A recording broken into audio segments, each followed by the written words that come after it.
welcome back. Hello. We have watched episode 684 of Santa Barbara, which originally aired Monday, April 6th, 1987. Welcome to week 141. Now, over the weekend, we watched The Hardy Boys on Sunday, as we do every Sunday, and Robin Matson appeared as a diamond smuggling stewardess, working with Thayer David, who is perhaps best known as Ben Stokes from Dark Shadows. So that was fun. She had a reasonably good role. Yes, and she's very young in it, and she's blonde, and sort of has the Farrah Fawcett hair going. This would have been the late 1970s, so that was a nice surprise. And we watched Harry O on Tuesdays, and Mr. Jed Allen appeared, C.C. Capwell himself. So that was another sighting we had in just 2 days. And of course, this would have been a younger Jed Allen, because Harry O ran probably around circa 1972, so he's still got all of his dark hair. He's got the poofy hair, but it's dark. He was really good in this role. Yeah. Mason gets an answering machine message from Cruz telling him that Eden and Victoria were in a car accident. At the hospital, Dr. Matthews, who you just saw earlier if you were watching, she's a new doctor in town, maybe in her 50s. She comes out and tells Mason that they couldn't save the baby. When she sees how upset Mason is, she says, "Oh, I forgot, your wife is pregnant too. No, it's Eden Capwell's baby that we couldn't save." So this is a little twist that we had on the losing the baby car accident that we had predicted. And what we didn't predict, of course, was that it would be Eden losing a baby in this way a second time. It turns out Eden was about 6 weeks pregnant, and everyone is worried that Eden has had 2 very similar miscarriages within a year, and that she and Cruz might not be able to have a baby of their own, which leads Victoria to contemplate telling Cruz that he already has a baby. Mason obviously is not on board with that at all. So we'll see if Victoria can restrain herself in the coming weeks and months.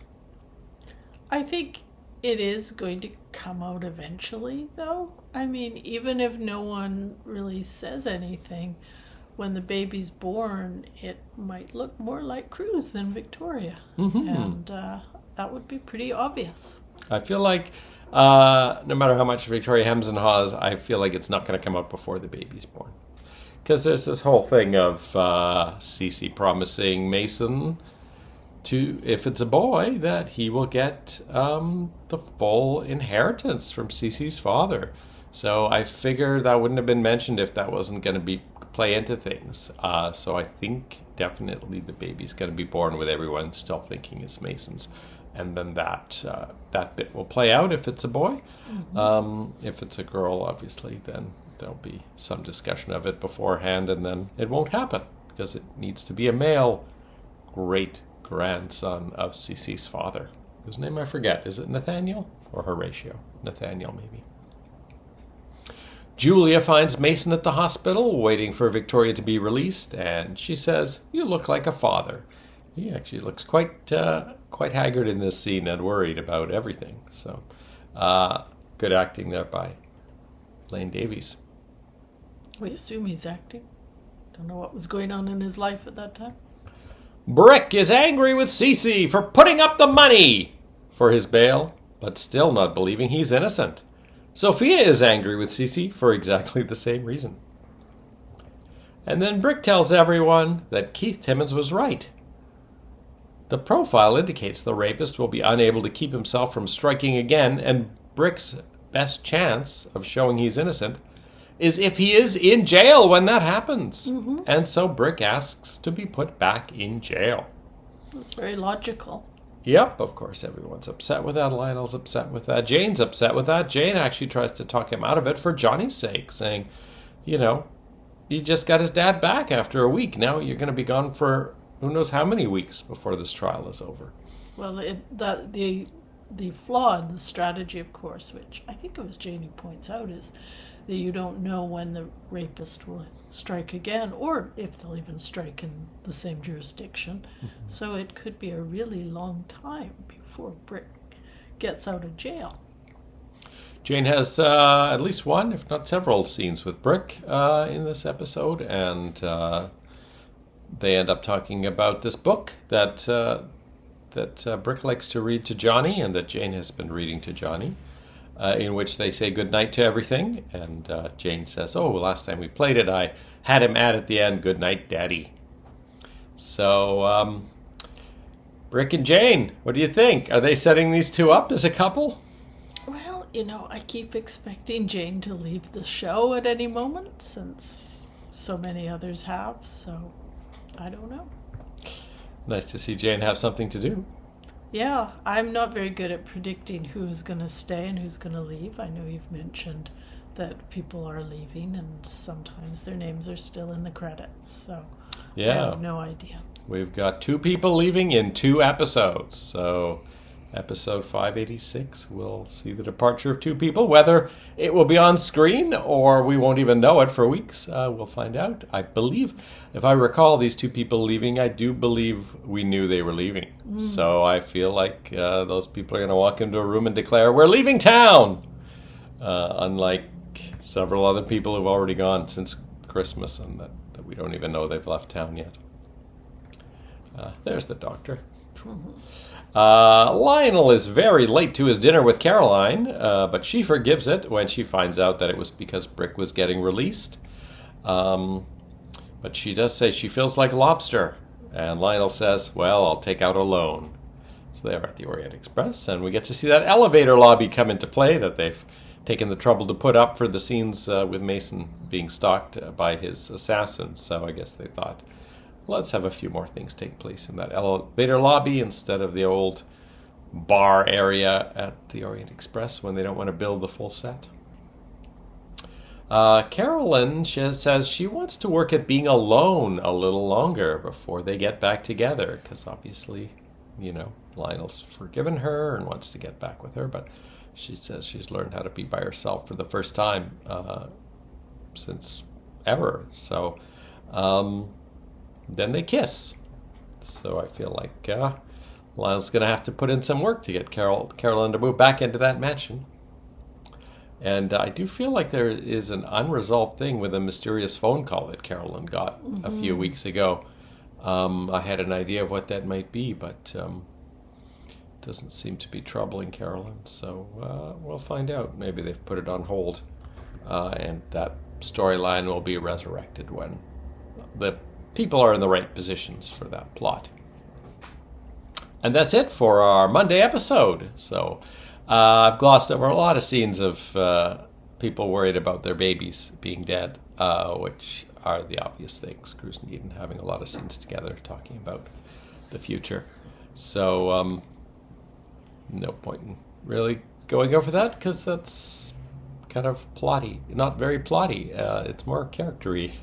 And I did actually really like, you mentioned at the top of our discussion, that we hear a voicemail from Cruz saying that there's been an accident. I liked the way they introduced that rather than rehashing the whole accident and everything, just getting right in and showing the results.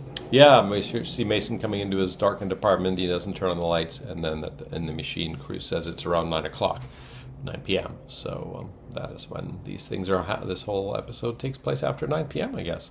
So I guess Brick was able to rouse someone to put him back in jail after 9 p.m. We will be back after we watch episode 685 of Santa Barbara. We'll see you then. Bye-bye. Well, I should warn you, I am in the mood for lobster tonight, and it's the most expensive thing on the menu. Oh. I'll take out a loan. Are you glad you stayed? Sure. It's either forgive you or go home and warm up the macaroni and cheese.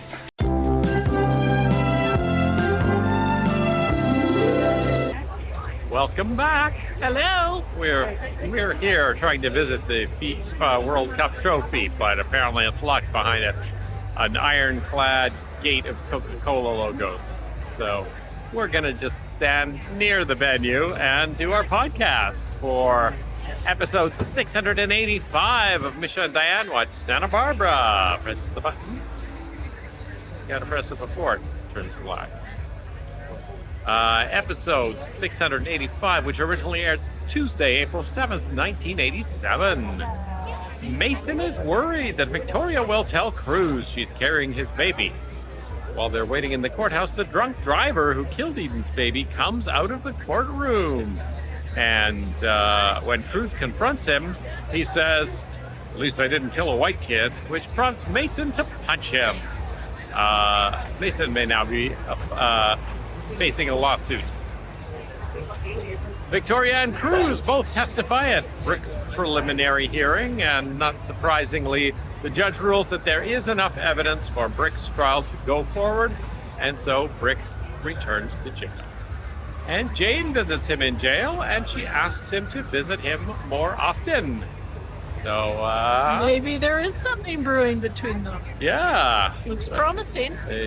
They'll be all ready for Brick to get out of jail by the time they've had a few visits, I think. Cece is annoyed to see Lionel and Sophia hugging at Brick's hearing. And then Sophia's annoyed with Cece for going missing for the whole rest of the day. And he finally shows up at the Orient Express to apologize, and she, to his surprise, forgives him immediately and wants to go back home. Cece tells Mason that his mother committed suicide last November, and Mason wants to talk to the investigator himself. So we may see some thing there with Mason finding out the exact circumstances of things. Now, if this is true, which I'm pretty sure we're actually going to see a living version of Mason's mother down the road, but if Jeffrey believes this, it might help to understand why he's so bitter. Mm-hmm. And if it's not really a real suicide, then maybe there's a fake suicide note too that blames everything on Mason. Maybe. Yeah, maybe I feel that's Dr. it. Nicholas might have, set this whole thing up to get Jeffrey to target the Capwells as part of his revenge against Cece. At night, Mason leaves Victoria alone to visit Julia, who is putting together a crib and watching Johnny. So Johnny's being passed around all of the various cast members. She asks about Mason's medical history of his family, and of course he mentions Cece. He doesn't mention Cece's aneurysm and Cece's dad's aneurysm tendencies, in case Julia's baby is a boy. And he tells her that he found out yesterday that his mother died. So just then Johnny chokes on something that Julia left on the floor, and goes, "Oh, lucky you were here," and Mason goes, "Oh, you would have handled it." And then during that discussion, she has to remind Mason that her baby will have only one parent. Then we see Eden answering the door at one point, and I thought it was Kelly at first. Marcy Walker's hair is quite long now. She looks like Kelly from behind. She was kind of wearing the kind of outfit Kelly tends to wear, I think. Anyway, Eden gets the good news that there's no reason she can't have children. And she shows Cruz a book of a place in New Mexico. I can't remember now. She's found a book of Bigfoot country, and she has booked a place for them to hang out, a cabin in the middle of Bigfoot country. And she also mentions she wants to get married there. Later, when she tells CC the good news, he's not too happy that she's planning to have a little ceremony with no family there, because he's willing to fly family and friends up there. So I don't know if CC will foil their plans to get married, or maybe Bigfoot will foil their plans, because I seem to remember this is the start of a fairly long storyline, even though it was just introduced so low-key today. Now, I have to say, I can't really see Bigfoot being in New Mexico, since I think Bigfoot is associated with rainforests and stuff, but we'll see. Yeah, that's true. I'll have to, maybe it was Colorado. Well, we'll find out very soon. And this is storyline's going to introduce us to a new character, which is good, because the payroll is going to be freed up tomorrow as two people announce we're leaving town. At least that's how I remember it. It's been 39 years. So that'll be an exciting thing. We're going to watch that as soon as we get home. And we'll be back after we watch that episode, number 686 of Santa Barbara. We'll see you then. Bye-bye.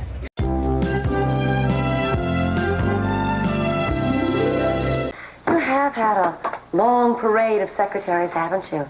Well, most of them have been kind of tacky and dowdy, haven't they? No. Lena was sleek. Well, maybe high tack. Welcome back. Hello. We have finished episode 686 of Santa Barbara, which originally aired Wednesday, April 8th, 1987. Haley is happy to discover that Ted has been having successful sessions with Sharon.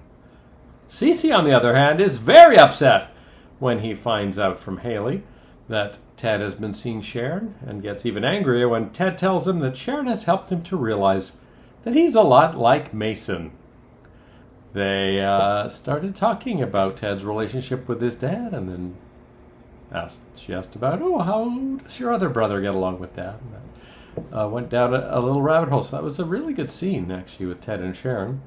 It was, and of course this episode reminds us of what a dick Cece can be sometimes. Cece says, I'm going to go down and see this Madame Freud. I'm going to make her see a few things. So Cece barges into Sharon's office while Haley's there. When he returns to the house, Ted asks, what did she say? And Cece says, that would be classified as privileged. Tell me something. Do you intend to go back to work? And Ted says, tomorrow. Cece says, that's terrific, because idleness is not good for anyone. You've made some good moves, and I'm very proud of you. So I don't know what Sharon said to Cece, because we didn't see it. No, but we did see her more than hold her own with Cece. Yes. At the beginning of their conversation. Yeah, definitely. So I don't know if Cece will be seeing Sharon on a weekly basis now. I don't know. But yeah, she's done a very good job saying something to Cece. Ted grins as Cece walks away. Now, when Ted says he's going back to work, I guess that means the Abernathy stables. So Jake, I don't know if Jake's gone back to working there. Didn't Mr. Abernathy originally post his bail? So I can't see why Jake wouldn't be back at other Abernathy stables too. So Ted and Jake will be working together again. I guess, starting next episode. Yeah, Sharon's helping everyone. Kelly is planning to redecorate the atrium. She's got a little sketch pad and is doing maybe she's going to be a designer as well as a publishing something. So, well, at least this does kind of fit in with her skill set. We know that she is quite good at drawing. You know, she worked on that book with Nick. So it's not a huge leap for me that she might be interested in something that involves drawing. Something artistic. Something artistic. Whereas sometimes with characters on these shows, they'll be doctors, then they'll be police chiefs. I'm thinking of Days of Our Lives. Then they'll be the CEO of a massive corporation. Santana's already an interior designer, so it probably wouldn't be that. But yeah, let's see what happens. Nick is not around to help, so yeah, we'll see if she ends up working with some new person in some new job, or teams up with an existing character as something. I don't know. I honestly can't remember what Kelly does next. Can't remember anything that happens to Kelly until Robert Barr shows up many years from now. Kelly is already been told that. Kelly is told by Cece that Jeffrey is their enemy. He definitely, I think, is happy that she's doing something other than mooning over Jeffrey. So, Alex tells Jeffrey that if he destroys the Capwell family, it will be financially and no other way. But Jeffrey has already come to the conclusion that perhaps Alex will try to take Sophia away from Cece. His retribution for Cece having Pamela taken away from him. So that's interesting, because I kind of thought, I kind of got that feeling too, and Jeffrey seems to have picked up on that just from all of Dr. Nicholas's protestations. Yeah, although I haven't personally noticed a lot of chemistry between him and Sophia, although he seems to have been chasing Gina, so... Yeah, I feel like his main interest in Gina will be plying her for information about the inner workings of the Capwell family. Mm-hmm. That's what I'm thinking, but I guess we'll find out soon. Kelly returns to the lab to finish off her work, which annoys Jeffrey and makes Dr. Nicholas very happy. But Kelly takes a call from Delta Pharmaceuticals while she's the only one in the office. And when she gives Alex the message later, he seems very upset that she has taken the call. And he says to her, "You must promise me you will tell no one about the call." And after having taken that message, Kelly kind of seemed to think that Delta Pharmaceuticals rang a bell in her head. So I feel like she's going to be telling Cece about Delta Pharmaceuticals 10 seconds from now, and whether this is going to put a crimp in Alex's plans, or if the whole thing is a setup as part of his plan against Cece, knowing that Kelly can't keep her mouth shut. So yeah, it'd be interesting to see how Delta Pharmaceuticals factors in with Dr. Nicholas's, magic vaccine that he's working on, and he's pushing clearly Cece to invest in it, so he wants Cece's money, but is Delta Pharmaceuticals somehow a second partner that he doesn't want Cece to know about because he knows Cece will just buy them out and then he'll be too stuck with Cece? I don't know. I'm looking forward to seeing what exactly Alex's plan is. Jeffrey tells Kelly that he must be one of many suitors who have fallen for those blue eyes and blonde hair, and that in a couple of weeks she'll forget him just as she's forgotten all the others. Of course, this really annoys Kelly Capwell. She does storm out and storms back later, and he tells her, "You remember all those terrible things and all those notes that you suspected I had written? Well, I think all of those things in my heart." So I don't know if he's just saying this to get rid of her, or if he really truly wishes Mason as ill as that guy, Grissom, who tried to take a shot at him. And how much of it is real. Mm-hmm. Keith is jealous when Gina gets flowers from Dr. Nicholas.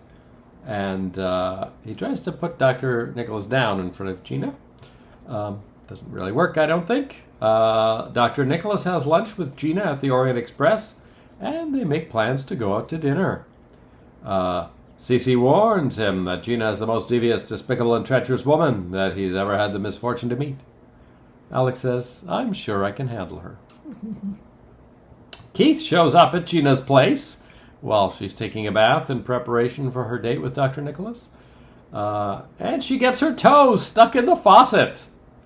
And Dr. Nicholas arrives to hear the sounds of some very risque sounding dialogue, which is just Keith trying to help Gina extract her toe from the faucet. He ends up, you probably want to talk about a certain show? Yes, that's right. Well, I mean, as soon as we watched this, we kind of looked at each other because we watch a lot of vintage TV, and I would say this little scene is an homage to the Dick Van Dyke Show, Mm-hmm. which famously had an episode where Laura Petrie got her toe stuck in the faucet.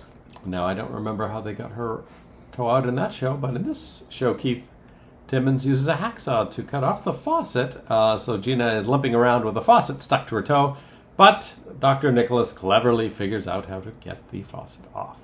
And they reschedule their dinner date for tomorrow night. So, we will be seeing. Now, just before we watch this episode, I said to you, hey, do you want to take a last-second guess as to who will be leaving tonight? And I think your answers were maybe Gus and Alice, although I keep expecting Carolyn and Jane to leave.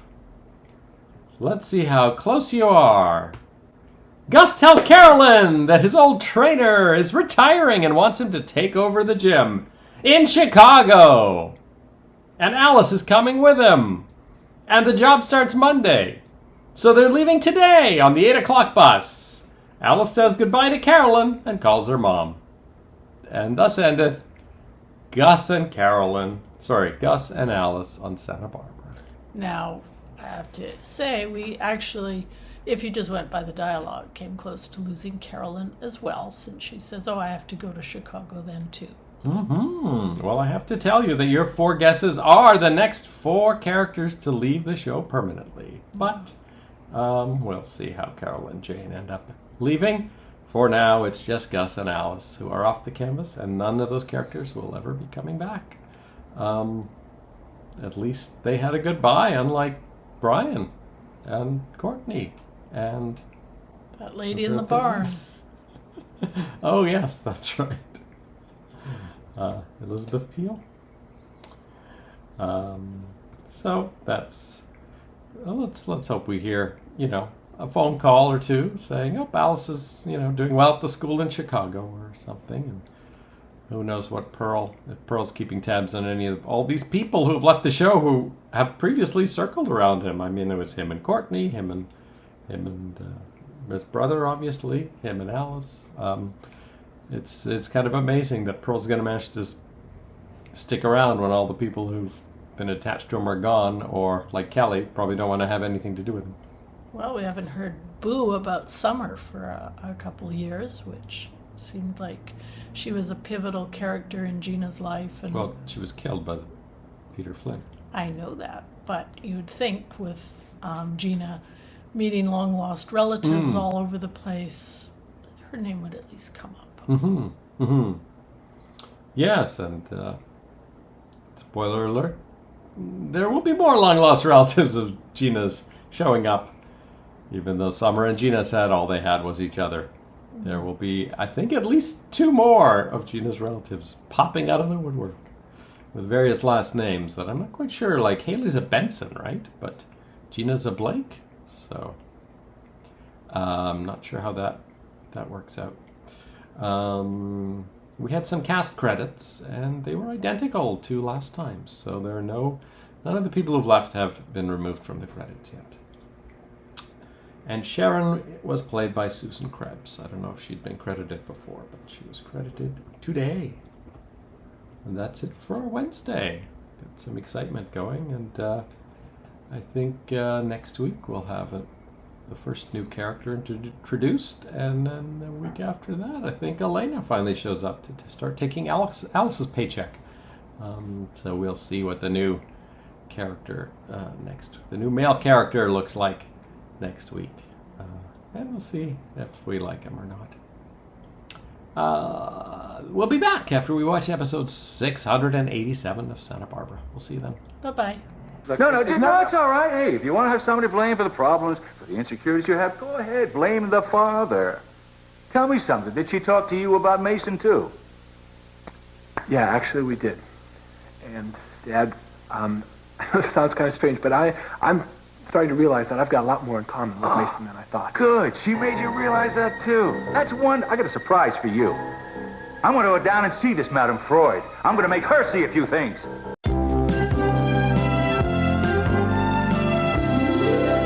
Welcome back. Hello. We finished episode 687 of Santa Barbara, which originally aired Thursday, April 9th, 1987. And who did we see on TV last night? On Farrah Fawcett's very first episode of Harry O? None other than Ben Piazza, our beloved Dr. Rawlings. And, spoiler alert, if you're a Harry O fan, he's the villain. What? Pretty obvious. Dr. Nicholas has set up a job interview with Jeffrey at Delta Pharmaceuticals. Jeffrey gets the job.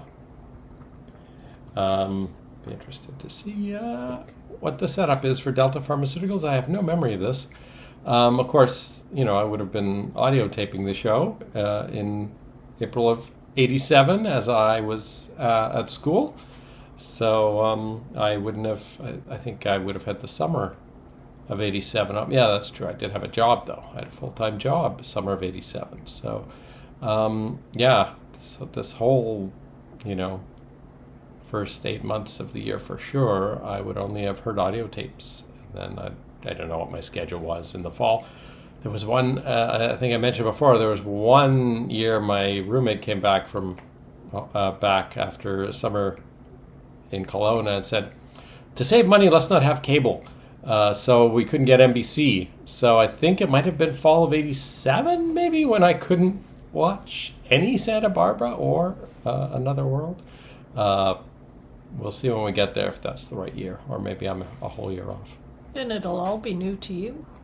Yeah, a lot of stuff happening that I just didn't have in my mind as an image, so harder to remember, I think. Haley helps Gina try on dresses for her date with Alex today. Don't I look like Einstein's niece from Park Avenue? She says. She is trying to look very prim and proper and intelligent. She's been up half the night studying those boring science magazines. Cece and Sophia spot Alex and Gina at the Orient Express, and Cece sends over a bottle of champagne. And Gina says to Alex, "Oh, he always does that when we happen to run into each other somewhere." Now, it's kind of funny because at the very beginning of this scene, they don't even seem to recognize Gina because she's so conservatively dressed. Sophia laughs when she hears Gina tell Alex that she's been at the museum all afternoon. Alex tells Sophia that the reason he invented his miracle drug is because of a woman that he loved very much that he lost. Now, I'm assuming that is Pamela. Maybe there's another woman, because, he's, had a bit of a life, so he's got an old daughter, so could be that woman. We'll find out more about that exactly, because, this is a vaccine. He's great. Hasn't invented an anti-death serum, as far as we're aware. Sophia then tells the same story to Cece about Alex's love of his life, and Cece goes, "I don't remember him being with anyone when I knew him." And then he says, "This deal sure is going to benefit the family for generations." So he's very excited about all the money he's going to make. He lists all the men in the family who are going to benefit, and Sophia has to remind him that he has daughters too. Alex tells Gina that he finds her so enchanting that maybe they should just skip dinner. Gina, of course, is trying to pretend that that's the last thing on her mind and says, "Oh, you know what, I'd really like to go and see your lab again." So when they arrive, Jeffrey is worried that Alex is letting Gina snoop around the lab too much. And once again, we see how Alex is putting on his poker face this whole time, because in an unguarded moment, he says to Jeffrey, when Jeffrey says she's probably searching for the formula to the vaccine, Alex replies, "She couldn't find it if it were tattooed to her hip." So we see here underneath the veneer that I don't think he's dating Gina because he's interested in her. He clearly is using her in some way to get into Cece's mind or life or something. Which actually makes one feel a little bit sorry for Gina. Mm-hmm. Which isn't very often, but yeah. Gina asks him to show him an exciting experiment. So he says, "Well, I could add something very hot to something very cold," which he does, and that produces some steam. And then she wows him with some of the knowledge that she remembers from her studies, and correctly identifies the reaction as synergism, which quite surprises him, I think. And then he tells her, "I wonder what will happen if we add something hot to something even hotter." I think it's a useful reminder because we're kind of used to Gina, especially in her second incarnation, being kind of thuggish sometimes. But, as we've said before, she was actually a high-level secretary. She's not stupid. Mm-hmm. Mm-hmm. Yeah, and just one night she's been studying these journals for, since she first saw Alex, I think. So I think she's been memorizing lots of things. Jake shows up at the Abernathy stables to pick up his stuff. He says to Ted, "I've got another job lined up." And And then Ted wishes him good luck in the future. And if I didn't know better, I would think that Jake was off the show after this scene, because it really had the hallmarks of a leaving scene. And I was just looking ahead to how many more years he has on the show. So it's a bit of a surprise the way it doesn't appear like he has a story at all in the future. Just like, during one of the many times you ask me who I think is leaving the show next, I would have guessed Pearl, because we don't see Pearl much right now. But you had already told me he has a big storyline coming up. So Yeah, I looked ahead, and I think it turns out that years from now, Jake and Pearl actually leave on the same day. So, yeah, both of which right now would seem to be non-characters on the show. Ted accidentally spills some cleaner on a bale of hay, which Haley's horse eats and gets very sick. Ted needs to call a vet, and the horse is standing on its feet by the end. We actually had a live horse, I think for the first time since the stable stuff has started. No, we probably saw this horse when Ted gave it to Haley, but I think that's the only other time we've had a horse on the set. yeah, it was a bit startling to see a real horse. So, I mean, we can certainly see why they did it. I don't know much at all about horses or horse anatomy. I'd always understood that they weren't really supposed to lie down at all. So, obviously, this one is being trained. But you could see a couple times it was just waiting to get up again, 'cause it was raising its head when it, was still supposed to be sick. Yeah. Then Ted says he thinks he might not be cut out for being a horse breeder / groomer. This is when Haley comes to check on the horse. So his lifelong desire to be a horse breeder might be coming to an end after only a couple of short months. Because I don't particularly remember Ted and horses in the long run. So this may be the end of the Abernathy stables. And we didn't even see Mr. Abernathy today. Apparently, Ted seemed to think Mr. Abernathy fired Jake, which is odd since he just put up his bail a couple of weeks ago. So, not sure if that's consistent. Haley concludes that all of this anger that Ted's been exhibiting has not really been at him or even the at the rapist, but that it was actually at himself. And then Ted says, yeah, I should have been able to prevent what happened. And she says, why? Because you're a Capwell? So I think this therapy is helping out Ted, which is good. And Haley says she wants to come home with Ted tonight. And he says, when you come home, I want you to be ready for a marriage. So he doesn't let her come home just for the night. So that's kind of interesting. And as I always say when we watch these various soap operas, I often think the healthiest thing for characters would be to get their own place, because a lot of characters in soap operas live in big houses with their parents. Well, it is.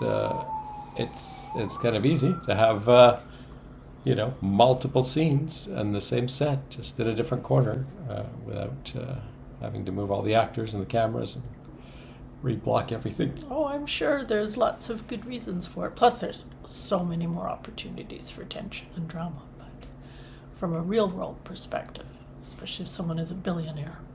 I mean, they have to have a few pillars up in that atrium so that people can hide behind them from time to time.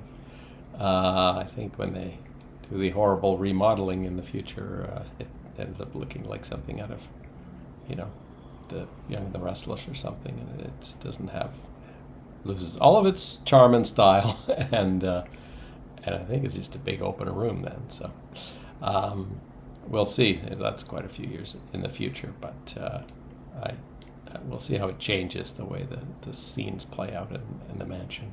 And it must be pointed out that Santa Barbara lasted, 9 years, and Young and the Restless has been 50 or something. So 73 they started. Yeah, 53. So, and counting.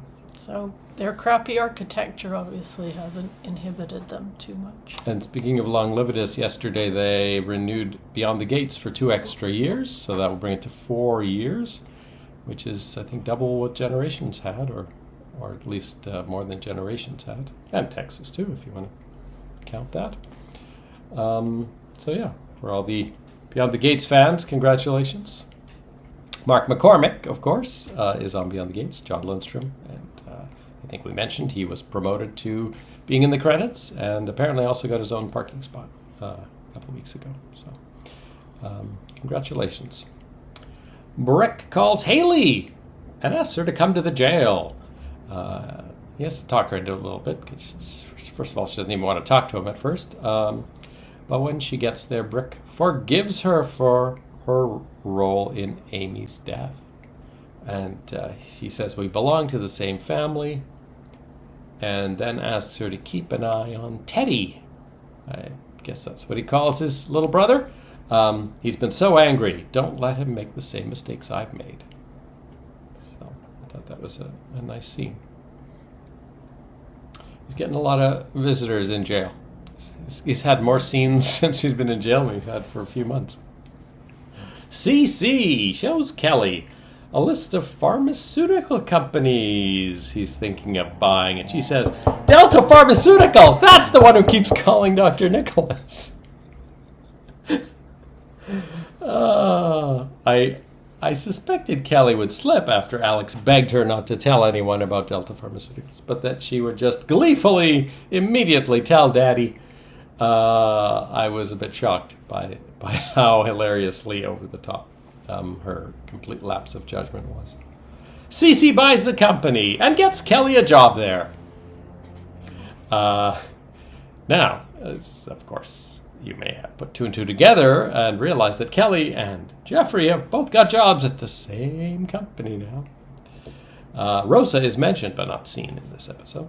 Kelly finds various mementos of her time with Jeffrey as she's going through her pockets. I guess she's put on some of the clothes from her trip for the first time and finds the, I forget what the piece of paper was that she pulled out of her pocket. Some drawing or something from their trip, I can't remember. And Kelly has a swim in the Capwell pool. I don't think it has ever been mentioned before that the Capwells have a pool in, 3 years almost. We saw the Lockridge pool early on when, that day that Augusta had sex with Joe Perkins. She was lying by the pool while he was trimming the hedges or whatever he was doing. So, yeah, we knew the Lockridges had a pool, and we've often seen it in the bumper shots at the end of the show. But this is the first indication the Capwells have a pool, and the first time anyone's ever swum in it, as far as I'm aware. Now it makes perfect sense. They would have a pool. They are in Southern California. It gets very warm there. So I mean, I would think when I was Brandon's age, I would have been in that pool all the time. And Brandon's, constantly just milling about the house with nothing to do when they've got a pool. Maybe it was out of commission, like the fountain was.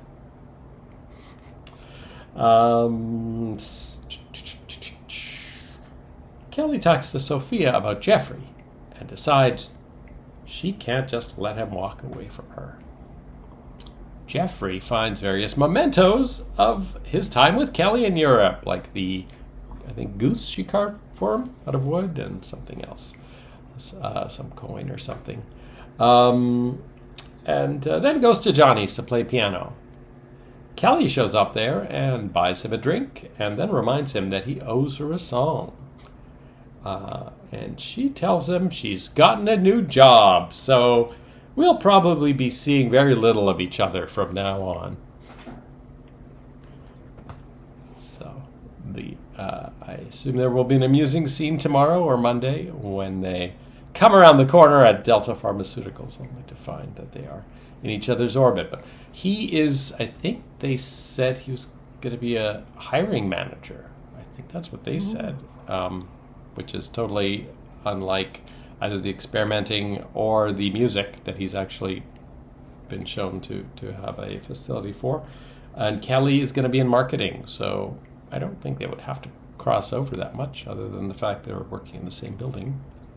in a weird way, to me, marketing is a better fit for Kelly because she can use some of her creative skills. Whereas, hiring manager seems like a little bit of out of left field for Jeffrey. Mm-hmm. Yeah, maybe I misheard it, and they were talking about Jeffrey meeting with the hiring manager, but We'll get clarification on that very soon, I trust. And the piano was furnished by Schaefer and Sons. So, wow, that was a lot of stuff on a Thursday episode. And excited to get the Friday episode. And maybe Cruz and Eden will leave town on their trip. There'll be some looking ahead. 2 new characters will be introduced next week. And I'm sure those are both going to be in Bigfoot country.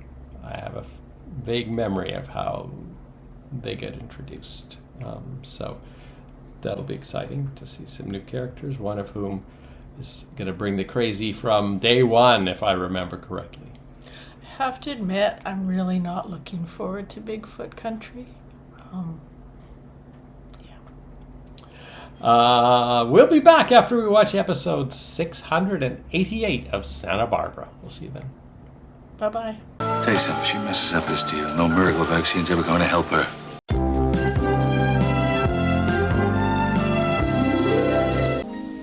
Now, I wonder if that old wives' tale is true. Which one? That what you do while you're carrying the child determines what it'll become later.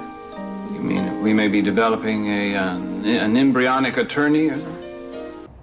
Welcome back. Hello. We have finished episode 688 of Santa Barbara, which originally aired Friday, April 10th, 1987.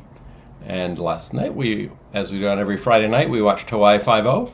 And we are up to season 11, episode 4. And Janice Page was a very major character, as Mr. McGarrett sat on the jury with her.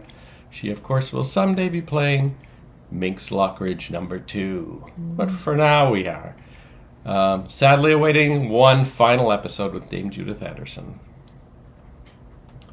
Haley asks Julia if there's any way she can avoid testifying at Brick's trial. Of course, there is not. So she basically reiterates she didn't really seeing anything, but Julia says, that her testimony will hardly be the thing that anything is based on. There's a lot of other stuff that will be brought up by Keith. So Yeah, and I guess especially since we'll probably have Victoria's testimony as well, which will, I think, be more descriptive than Haley's. Mm-hmm. Victoria is annoyed that Mason is spending so much time on the phone with Julia. Mason says he'll make it up to her and take her out to dinner tonight. That evening, Mason finds that Julia has taken on at least 6 hours of work to get ready for an 8 a.m. presentation, takes off his jacket, and starts to help her. At around 8 p.m., he realizes that Victoria's been sitting at the restaurant since 6, and races out, only to find she's left the restaurant. Finds her at home very angry. She goes, "I made myself a sandwich." And he says, "I'll make it up to you." And she said, "That's what this dinner already was." Now, if I had been her, I would have stayed at the restaurant and had a nice dinner. Mm-hmm. Charged it to Mason. Yeah. And, just, obviously I would still be pretty upset, but I would have made the most of it. Mm-hmm. But we haven't really mentioned, but in the last few days, they've been showing us Victoria's eyes every time she sees Mason hanging out with Julia or on the phone with Julia or saying he's got to go visit Julia. So Mason actually says, "Are you jealous?" And she says, "Yes, I am." So whether she has any inkling that there's any romantic interest between them is maybe not relevant, but I guess we'll find out. Because Mason might quiz her a bit more on this topic. Yeah, it seems to me between Eden and Julia, Victoria has a lot of frenemies, so she kind of gets along with Julia to her face, but she's actually really upset about the situation. And I would say that while she and Eden have been fairly civil to each other, she's probably not loving that situation either. Ted is excited about Sharon's group therapy sessions, but Haley says she doesn't think it would be a good idea for them both to be in the same group because it would be hard for them to be completely open in front of each other, which I think makes sense. But Ted didn't quite get it at first. The first session starts, and Ted traumatizes Lucy Prickett, a woman in his group, with his violent attack on a vending machine. Not really too much situational awareness there for Ted. After the meeting, he wonders why Lucy isn't joining the rest of the group at a nearby coffee shop. And she says that she still has a lot of trauma from her attack. And he says, "Oh, how long ago was it?" And she says, "A year." Which really freaks out Ted, because he'd already been saying to Haley, "Oh, I wish this process could go faster." And suddenly he sees someone she's been jumpy and jittery this whole episode, clearly comes off when you first see her, someone who's just been attacked, and it's been a year.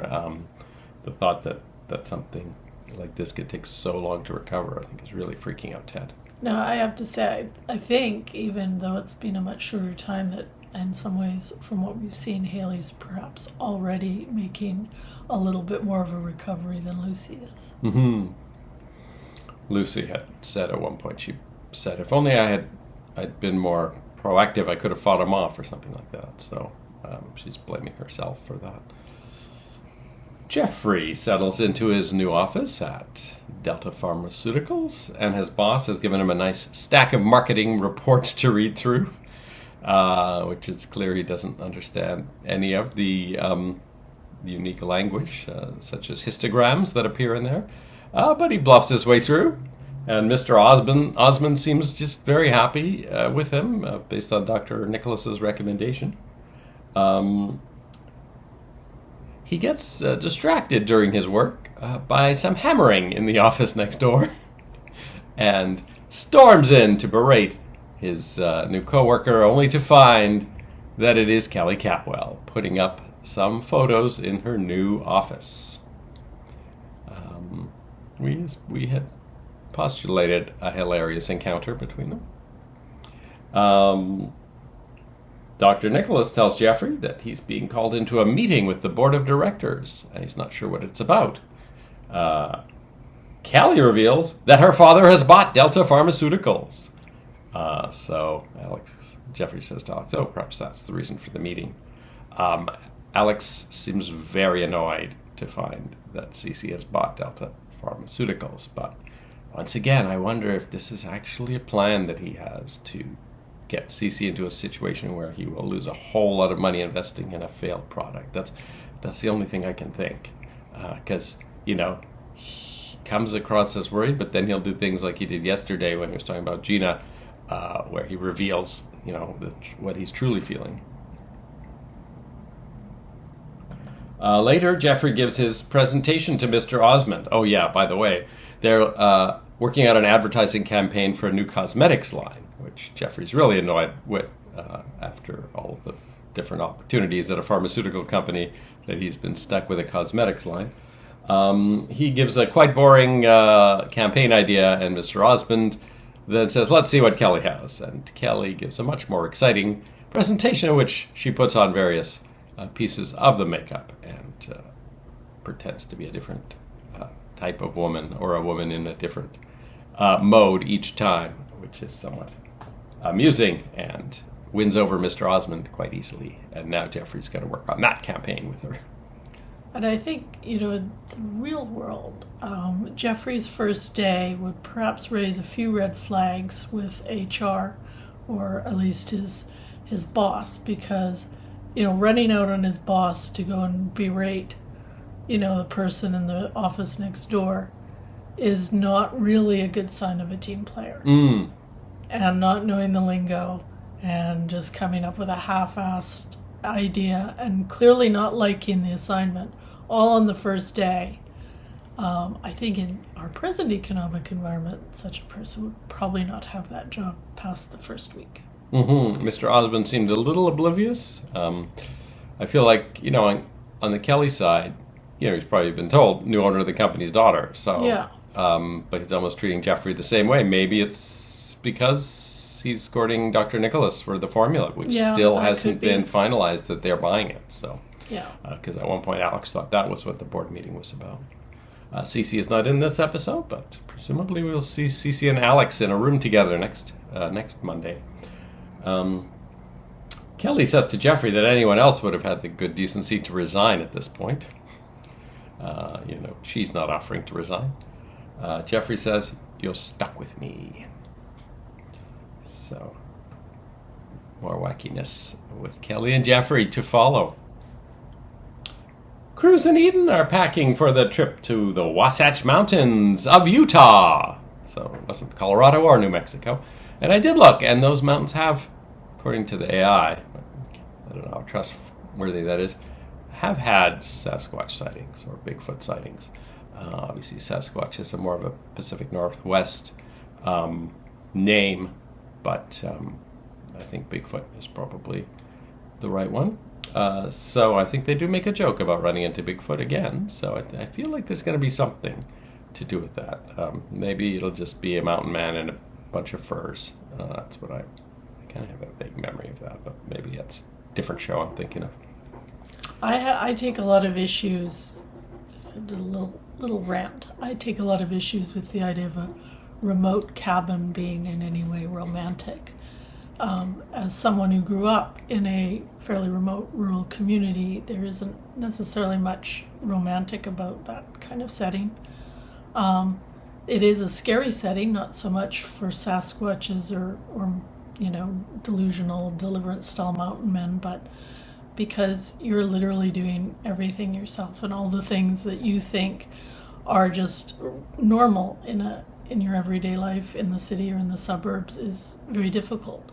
So this romantic jaunt of Cruz and Eden's, if they need to eat their cabin, they're out there at 5 a.m. chopping wood. If it's snowing and they have to get supplies, that's them clearing not a short driveway, but probably a couple miles of roadway, and putting chains on their tires and driving 2 hours through a blizzard to get supplies. Mm-hmm. And, if their electricity goes out, that's them sitting in the dark for 3 days, which gets old really fast. It might sound a bit romantic the first couple hours, but that gets old.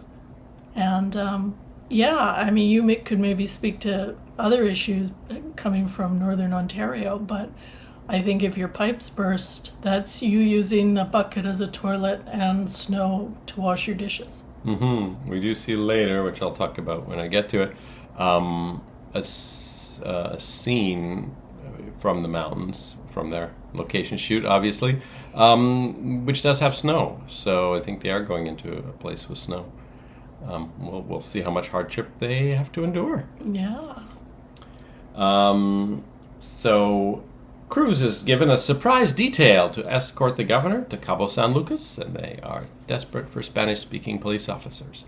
So that's going to delay their trip by a few days. But Eden says, no, I'll fly on ahead. I know everything I want to get for the cabin. I'll prep the cabin, and then I'll meet you in Salt Lake City for the wedding. So that's where they're planning to get married, in Salt Lake City. Cruz is a little uneasy with that idea, but eventually agrees. But then he has a nightmare of finding Eden's dead body in the snow. That was the location scene that I talked about. So he finds Eden on the beach and tells her, "I just had a bad dream. I don't want you going to those mountains alone." And Eden says, "Everything's going to be beautiful." And then the creepy music starts and the camera pans over to a mysterious figure hiding in the bushes. And we just see their hand clench. Now, I am expecting this storyline. I was thinking Eden might be held hostage by hillbillies. But now that we've seen this hand, I'm thinking it'll be more of a crazed stalker. And I'm expecting maybe something a little bit like Misery, where she'll be held captive in a cabin, maybe make a few false attempts to escape in the wilderness. And then when she misses the wedding date, Cruz will have to come to her rescue, and there'll be a manhunt. That's what I'm expecting. Well, I do remember a little bit of what happened, so I will not confirm or deny that we will see how close you are. It would be awesome if a Sasquatch or a Bigfoot showed up. I mean, the network was telling them to ramp up the crazy on the show. So, now the question about the mysterious figure, it could be our rapist too, right? That's true. And could it be that the rapist is, as you say, a stalker and follows them to Utah, right? So, not yet clear whether this mysterious person in the figures is a different crazed person than our already on the scene rapist. So, we will, I think, get more clarification in the next day or two if that is a possibility that they're one and the same. So yeah, I'm kind of excited about that. Although, yeah, just you said you were kind of not looking forward to this storyline, and I do remember some parts of it are not as fun as other parts. So we'll see as we watch if my memory's just slog okay. through it and get to the next one, I guess. I was just skipping ahead the next few episodes, just looking at the first frame of each episode, and there is a bit of a spoiler just when you see Cece and Mason and Cruz in each of the little first frames of each episode. So we will be back next week for week 142 of Santa Barbara after we've watched episode 689. We'll see you then. Bye-bye.